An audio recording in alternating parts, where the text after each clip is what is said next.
నమస్తే. ఇవాళ నరాల బలహీనతకి ఒక మంచి హోమ్ రెమెడీ చెప్తాను మీ అందరికీ. ఇది నేను చాలామంది పేషెంట్స్‌కి ఇస్తాను. ఎస్పెషల్లీ ఏ పేషెంట్స్‌కి ఇస్తానంటే, ఏ పేషెంట్‌లకైతే నరాల బలహీనత మెనోపాజ్ తర్వాత వస్తది గదా! వాళ్ళకి ఇంకా సివియర్ గూడా వస్తది. అయితే ఆ పేషెంట్స్‌కి గూడా చాలా మంచిగా పనిజేస్తది. ఇది నరాల బలహీనత ఉన్న తర్వాత ఎవ్వరన్నా వాడొచ్చు. అయితే ఈ నరాల బలహీనత రావడానికి ఒక మెయిన్ కారణం ఇవాళ మనం డిస్కస్ చేద్దాం. అదేందంటే, ఇప్పుడు మనం నిల్చుంటాం గదా! మనం నిల్చున్నప్పుడు మన బ్యాక్, మెడ, వీపు అన్నీ ఒక స్ట్రెయిట్ లైన్‌లో ఉంటాయి. మనం కూసుంటే గూడా మనం అది మెయింటైన్ చేయాలి. ఎట్లా?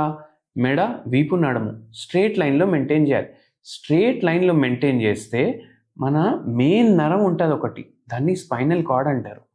ఆ మెయిన్ నరం డ్యామేజ్ ఎప్పుడు అవ్వదు. కానీ ఇప్పుడు చాలామంది ఏం చేస్తారు?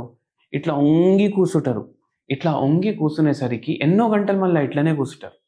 ఇట్లా ఒంగి కూసునేసరికి ఏమైతదంటే, ఏదైతే వర్టిబ్రల్ కాలమ్‌లో ఏదైతే బోన్స్‌ది అరేంజ్‌మెంట్ ఉంటది గదా! దాంట్లో తేడా వస్తది. దాంట్లో తేడా వచ్చిన తర్వాత ఏమైతది? అది వర్టిబ్రల్ కాలమ్ ఇట్లా బోన్స్ ఉంటాయి. ఒకదాని మీద ఉంటాయి. దాని మధ్యలోకెళ్ళి ఒక మెయిన్ నరం పాస్ అయితది. ఆ మెయిన్ నరంని ఇవి ప్రెస్ చేస్తాయి. కంప్రెస్ గూడా అయితది అది ఒక్కొక్కసారి. అయితే ఏమైతది? అది కంప్రెస్ అయ్యేసరికి నరాల్లో ఇంపల్సెస్ పాస్ అవుతాయి. ఇప్పుడు ఈ ఇంపల్సెస్ అంటే ఏంది? ఈ ఇంపల్సెస్ అంటే కరెంట్. ఈ నరాల్లో ఈ ఇంపల్సెస్ పాస్ అవుతాయి. సరిగా పాస్ అవుతాయి. ఎప్పుడైతే ఇది కరెక్ట్‌గా ఉంటది గదా! అప్పుడు సరిగా పాస్ అవుతాయి. కానీ మనం ఎన్నో నెలలు, ఎన్నో ఏండ్లు పోస్చర్ మెయింటైన్ జేయకుండా చాలా వంగి కూర్చొని ఉంటే ఆ ప్రాబ్లమ్ మనకు రైజ్ అయితది. అట్లా రైజ్ అయ్యి ఏమైంది? ఒక పేషెంట్‌కి lumbar spondylosis with osteoporotic changes వచ్చింది. అంటే ఏంది? ఆస్టియోఆర్థరైటిస్ లాంటి కండిషన్ గూడా వచ్చింది. స్పాండిలోసిస్ గూడా వచ్చింది నడుము భాగంలో. దాంతోటి పేషెంట్‌కి ఏమైందంటే కాళ్ళల్లో తిమ్మిర్లు, పాదాల్లో మంటలు ఇవన్నీ వచ్చేసినాయి. అండ్ ఈ పేషెంట్‌కి నిల్చోడానికి గూడా వస్తలేదు. అండ్ సరిగ్గా నడవడానికి గూడా వస్తలేదు. ఎందుకంటే కాళ్ళు మొత్తం లాగుతున్నాయి. లాగేసరికి ఏమైంది? ఆ పేషెంట్ జిందగీ సగం మొత్తం వీల్ చైర్ పైన అయిపోయింది. వీల్ చైర్ పైన అయిపోయిందనేసి చాలా బాధలో ఉండే. ఇంకా నా లైఫ్ ఇంతే. ఇంకా నాకు నడవడానికి రాదు అనేసి ఉంది. అయితే మనం ఈ పేషెంట్‌కి హోమ్ రెమెడీ ఒకటి ఇచ్చినాము. ఆ హోమ్ రెమెడీ ఏంది అంటే, మీరు స్టార్ ఎనేస్ అని మీరు వినే ఉంటారు. ఇప్పుడు ఈ స్టార్ ఎనేస్ అంటే ఏందంటే, మనం బిర్యానీ తింటాం గదా! బిర్యానీలో ఒక ఫ్లవర్ లాంటిది ఉంటది. అది బిర్యానీ ఫ్లవర్ అని అమ్ముతారు. దాని పేరు స్టార్ ఎనేస్.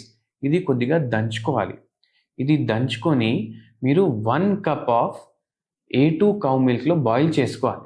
బాయిల్ చేసుకొని అది ఫిల్టర్ చేసుకొని డైలీ మార్నింగ్ 1 కప్ తీసుకోండి. ఇది తీసుకోవడం వల్ల ఏమైతది? మనకు ప్రోటీన్ కంటెంట్ పోతది బాడీలో. స్టార్ ఎనీస్‌లో చాలా మెడిసినల్ ప్రాపర్టీస్ ఉంటాయి. నరాల బలహీనతకి చాలా మంచిగా పనిచేస్తాయి. చాలా మంచిగా నరాల బలహీనతకి పనిచేసేసరికి ఏమైతది? మన బాడీలో ఆక్సిడేటివ్ స్ట్రెస్ తగ్గుతది. ఏమైనా ఇన్‌ఫ్లమేషన్స్ ఉంటే తగ్గుతాయి. అంటే ఏంది? వాపు తగ్గుతది. కంప్రెషన్స్ కూడా అయితున్నాయి గదా! దాంట్లో గూడా మనకు దాని పెయిన్ వల్ల రిలీఫ్ వస్తది.